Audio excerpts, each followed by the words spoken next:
नमस्ते दोस्तों, मैं डॉक्टर प्रीति पांडे आपका स्वागत करती हूँ अपने चैनल बातें हिंदी की पर। दोस्तों, हम आधुनिक काल की बात कर रहे हैं। आधुनिक काल का जो पहला उपखंड है भारतेंदु युग। तो भारतेंदु युग पर हमने इसके पहले एक वीडियो बनाया था। भारतेंदु युग की पृष्ठभूमि क्या थी, भारतेंदु युग की क्या परिस्थितियां थी, उनको हमने समझा था उस वीडियो में। और आज देखेंगे भारतेंदु युग के सबसे महत्वपूर्ण लेखक, कवि, निबंधकार, नाटककार, उपन्यासकार भारतेंदु जी को, भारतेंदु हरिश्चंद्र जी को, उनके बारे में कुछ बातों को समझेंगे। तो चलिए देखते हैं भारतेंदु हरिश्चंद्र और उनका साहित्य। भारतेंदु हरिश्चंद्र हिंदी साहित्य के ऐसे अमर कलाकार हैं जिनके व्यक्तित्व और कृतित्व में भारतीय अतीत का गौरव, वर्तमान की पीड़ाएं और भविष्य के स्वप्न अंतर्निहित हैं। तत्कालीन समाज अवनति के कगार पर खड़ा था। एक ओर अंग्रेजी शासन में भ्रष्टाचार, अलगाववाद, प्रांतीयता और भेदभाव की भावना को बल दिया जा रहा था, तो दूसरी ओर भारतीय जनमानस की गुलाम मानसिकता, अंधविश्वासों, पाखंडों और आडंबरों के कारण नैतिक और आध्यात्मिक अवनति भी निरंतर हो रही थी। तो भारतेंदु युग में हमने देखा था कि ब्रिटिश सरकार का शासन था यहाँ पर। तो एक तरफ तो अंग्रेजी शासन, जो अंग्रेज सरकार थी, उन्होंने भ्रष्टाचार और अलगाववाद, ये सारी चीजों को फैला रखा था, भेदभाव को बढ़ा रखा था। लेकिन दूसरी तरफ जो है भारत की जो जनता थी, उसकी खुद की कुछ ऐसी परिस्थितियां थी जिससे वह अपने मानसिकता को गुलाम बनाया जा रहा था। और वो क्या चीजें थी, वह था अंधविश्वास, पाखंड, आडंबर, ये सारी चीजें थी। और ये उसे अवनति की तरफ ले जा रही थी, निरंतर उसे नीचे गिरा रही थी। इन्हीं परिस्थितियों की चोटों से भारतेंदु के अंदर साहित्यकार उभरा और जीवन, समाज, राष्ट्र साहित्य, भाषा, दर्शन के विस्तृत संदर्भ में विकसित हुआ। इन सारी चीजों को देखकर भारतेंदु हरिश्चंद्र एक साहित्यकार के रूप में आगे आते हैं। भारतेंदु का व्यक्तित्व बहुआयामी था। बहुआयामी कैसे था, आगे हम देखेंगे। आधुनिक हिंदी साहित्य की सभी विधाओं के बीज इनके साहित्य में मिल जाते हैं। इन्होंने कविता, नाटक, निबंध, आलोचना, उपन्यास आदि क्षेत्रों में एक स्तंभ पुरुष की भूमिका का निर्वाह किया। तो इतनी सारी चीजों पर इन्होंने काम किया, लिखा। तो इस तरह से ये क्या हो जाते हैं, बहु या आयामी व्यक्तित्व इनका था। कवि के रूप में भारतेंदु हरिश्चंद्र को देखेंगे। कवि के रूप में भारतेंदु की रचनाओं में प्रेम मालिका, प्रेम सरोवर, प्रेम माधुरी, प्रेम पलाप, मधुकुल, प्रेम तरंग, फूलों का गुच्छा, वर्षा विनोद, विजय वल्लरी आदि प्रमुख है। इनमें भक्ति, श्रृंगार, राष्ट्रीयता, हास्य, व्यंग के साथ साथ प्रकृति चित्रण भी मिलता है। भारतेंदु के काव्य में भाव, भाषा और छंद सभी में प्राचीनता का परिष्कार और नवीनता का समावेश हुआ है। देखिए, इनकी जो रचनाएं हैं उसमें भी कुछ विशेष बातें हैं जानने को, जैसे फूलों का गुच्छा इनका खड़ी बोली में लिखा गया है। इसी प्रकार से और भी इनकी रचनाएं हैं, कौन सी किस शैली में लिखी गई हैं, ये सारी चीजें भी हम अगले वीडियो में देखेंगे। आज हम मोटी मोटी बातें भारतेंदु हरिश्चंद्र के बारे में देख रहे हैं कि कौन कौन सी चीजों पर उन्होंने काम किया। तो यहां देखते हैं भारतेंदु, इनमें भक्ति, श्रृंगार, राष्ट्रीयता, हास्य, व्यंग के साथ साथ प्रकृति का चित्रण भी मिलता है इनकी काव्य में। भारतेंदु के काव्य में भाव, भाषा और छंद सभी में प्राचीनता का परिष्कार और नवीनता का समावेश हुआ है, अर्थात उन्होंने आधुनिकता को आगे बढ़ाया। छंदों के क्षेत्र में एक ओर जहां कवित्व, सवैया, दोहा और छप्पे आदि पारंपरिक छंदों का प्रयोग हुआ है, तो दूसरी ओर उन्होंने लोक प्रचलित शैलियों, लावनी, कजली आदि को भी साहित्य में स्थान दिया है। भारतेंदु ने तत्कालीन जीवन के सत्यों का निर्भीकता पूर्वक वर्णन कर कविता व जीवन में निकटता का संबंध स्थापित किया है। देखिए दोस्तों, अगर हम अलग से भारतेंदु हरिश्चंद्र के केवल रचनाओं को रख लेते हैं, देख लेते हैं, वो भी सही है। लेकिन यदि हम इस तरह से पढ़ते लिखते जाएंगे तो कहीं ना कहीं अगर हमें किसी परीक्षा में मेंस देना है या फिर इंटरव्यू देना है, तो ये सारी चीजें आपके पास रहेंगी और भारतेंदु हरिश्चंद्र से संबंधित इतना जो तथ्य है आप वहां पर बता सकते हैं, लिख सकते हैं। तो यहां पर देखिए उदाहरण दिया गया है किसका, तत्कालीन जीवन के सत्यों का निर्भीकता पूर्वक वर्णन कर कविता व जीवन में जो निकटता उन्होंने स्थापित किया है उसका एक उदाहरण है, अंग्रेज राज सुख साज सजे सब भारी, पैधन विदेश चली जाती है अति ख्वारी। तो यहाँ एक तरह से उन्होंने कविता की है और साथ साथ क्या किया, उस समय की तत्कालीन परिस्थितियों को भी उजागर किया है। आगे और भी उदाहरण है, सब गुरुजन को बुरा बतावे अपनी खिचड़ी आप पकावे। यहां पर भी उस समय की परिस्थिति को ध्यान में रखकर उन्होंने ये लिखा है, भीतर तत्व न झूठी तेजी क्यों सखी साजन नहीं अंग्रेजी। अब देखते हैं नाटककार भारतेंदु। नाटककार भारतेंदु किस प्रकार से नाटक करते हैं। भारतेंदु श्रेष्ठ नाटककार तथा अभिनेता दोनों ही थे।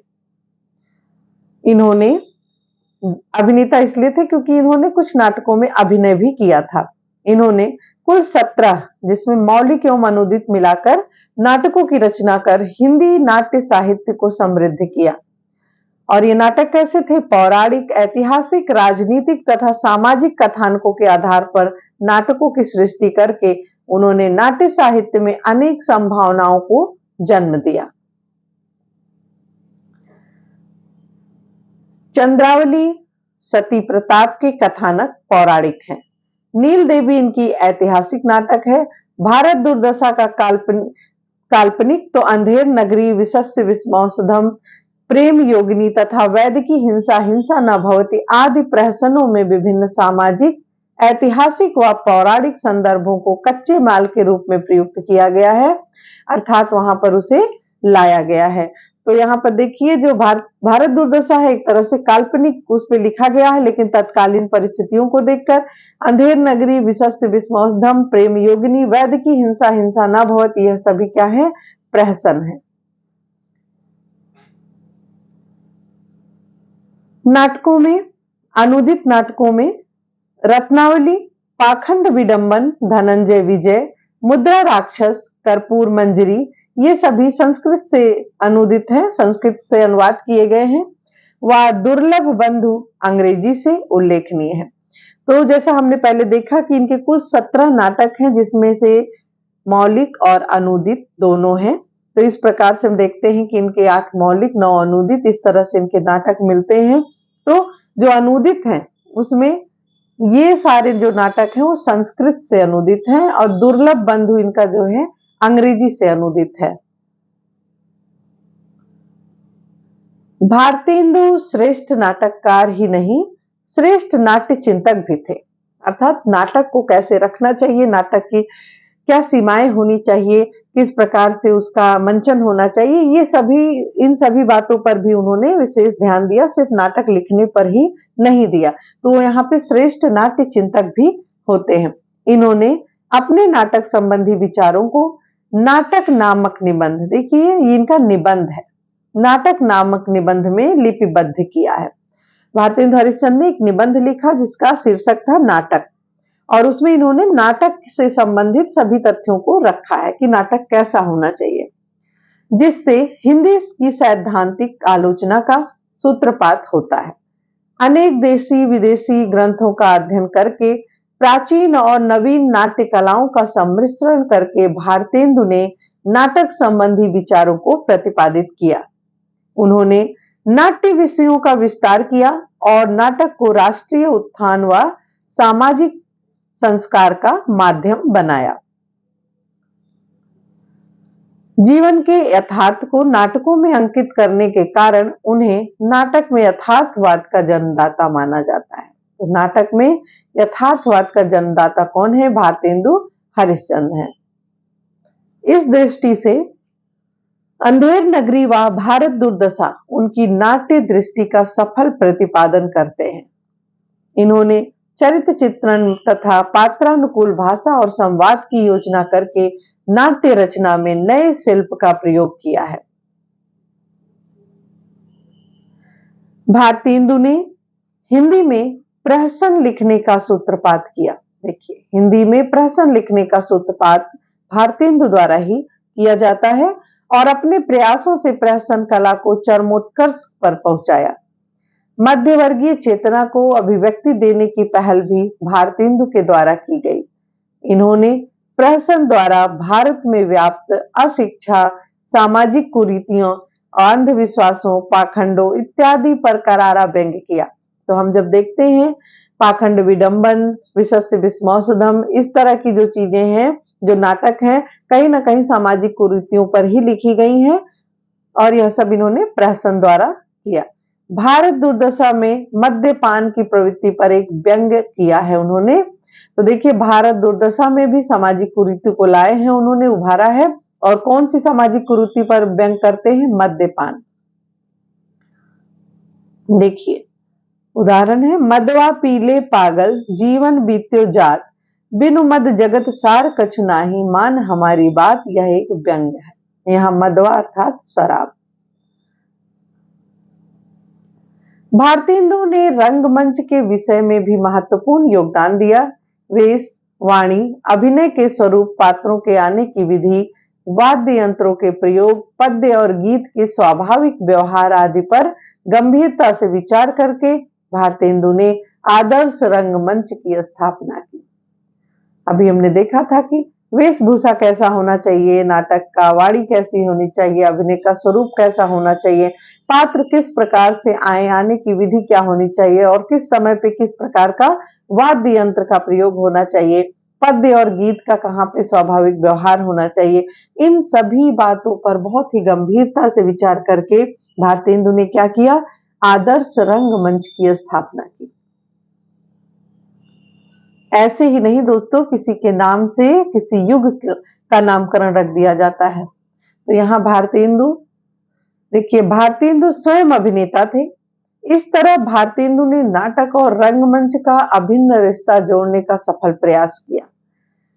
इन्होंने भारतीय रंगमंच को पारसी रंगमंच व पाश्चात्य रंगमंच के अति प्रभाव से मुक्त किया, अर्थात बहुत ज्यादा प्रभाव नहीं पड़ने दिया। इतना नहीं कि पूरी की पूरी उस तरह से कॉपी कर ले, पूरी तरह से बहुत अधिकता से मुक्त किया और समन्वयकारी मानसिकता से हिंदी रंगमंच की स्थापना की, अर्थात मिली जुली मानसिकता।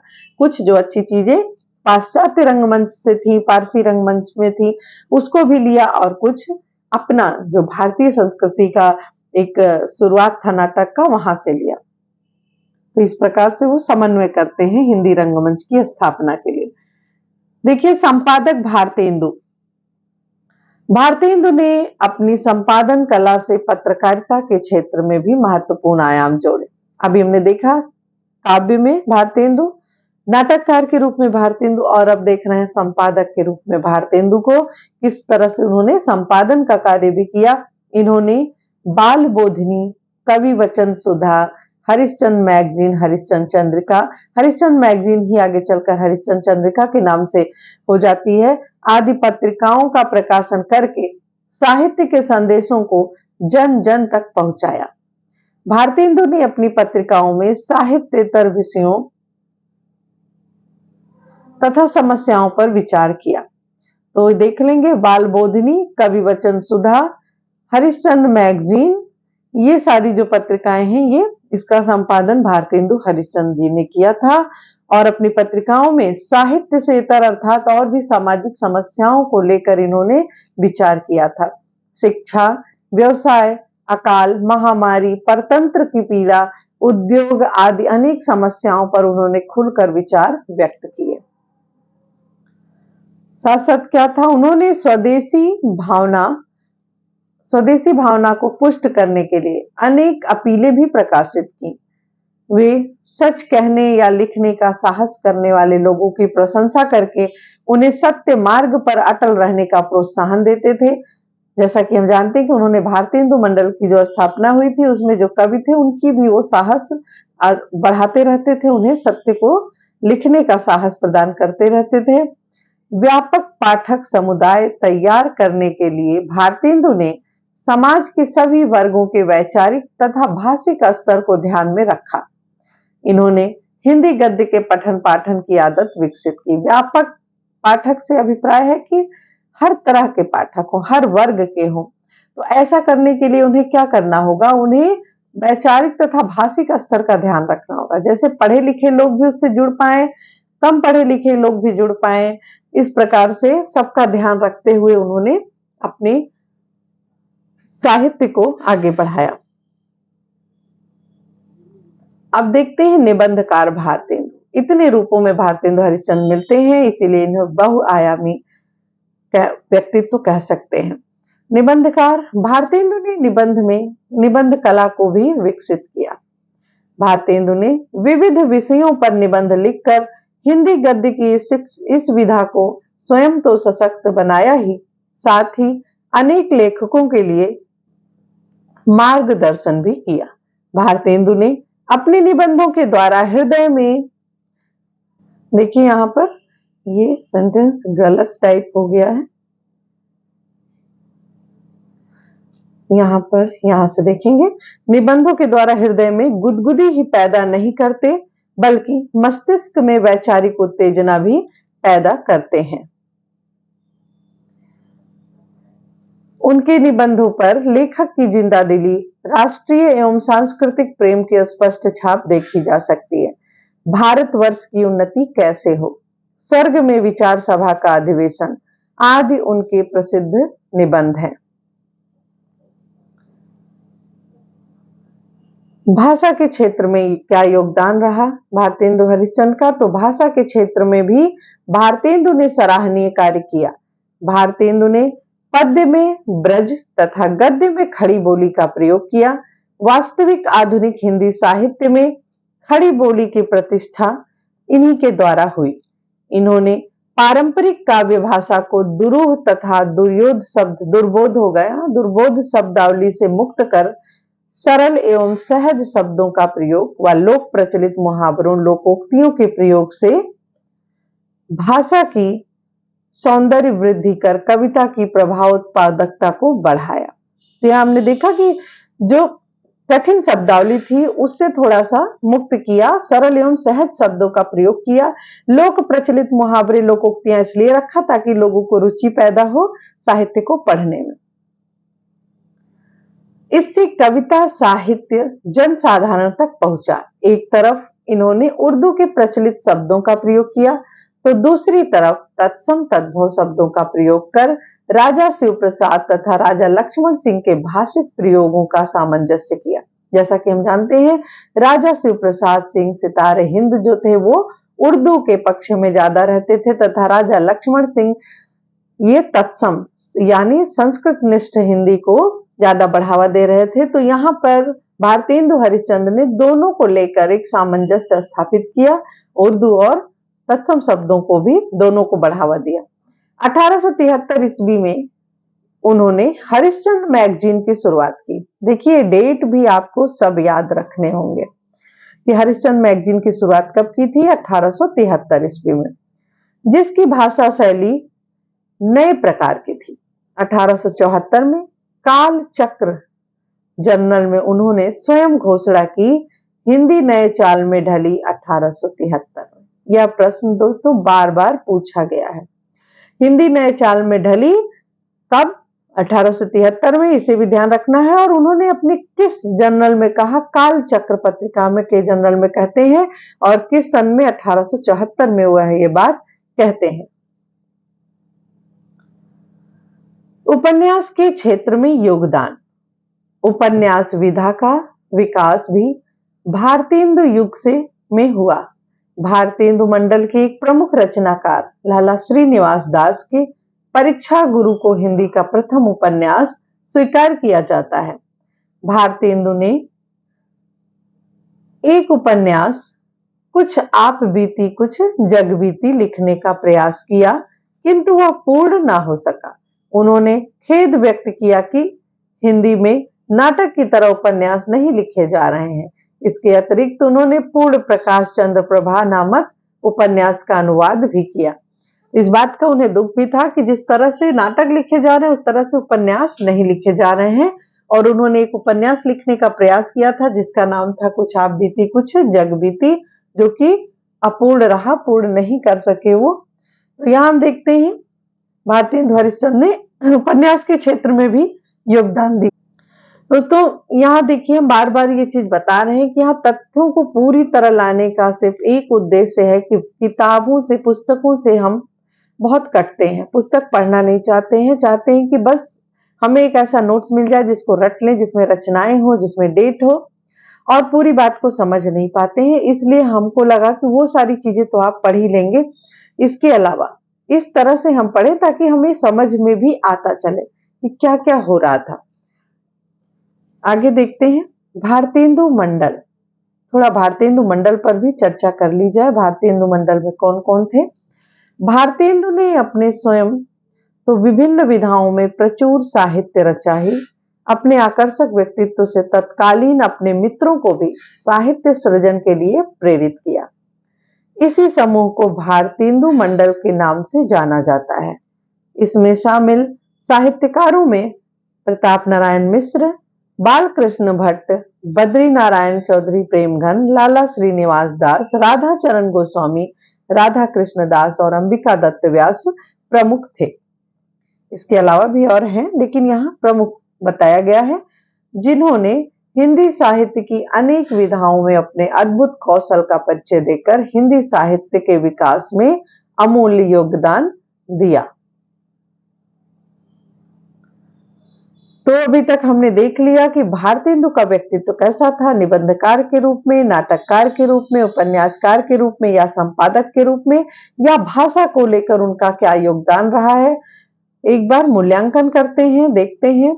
हिंदी साहित्य को मध्यकाल से आधुनिक काल में सफलतापूर्वक पहुंचाने की दृष्टि से भारतेंदु का महत्व अप्रतिम है। उनके इस योगदान को आचार्य हजारी प्रसाद द्विवेदी ने इन शब्दों में व्यक्त किया है। देखें इस महत्वपूर्ण बात को, जो कि हजारी प्रसाद द्विवेदी कहते हैं भारतेंदु के लिए। भारतेंदु का पूर्ववर्ती काव्य साहित्य संतों की कुटिया से निकलकर राजाओं और रईसों के दरबार पहुंच गया था।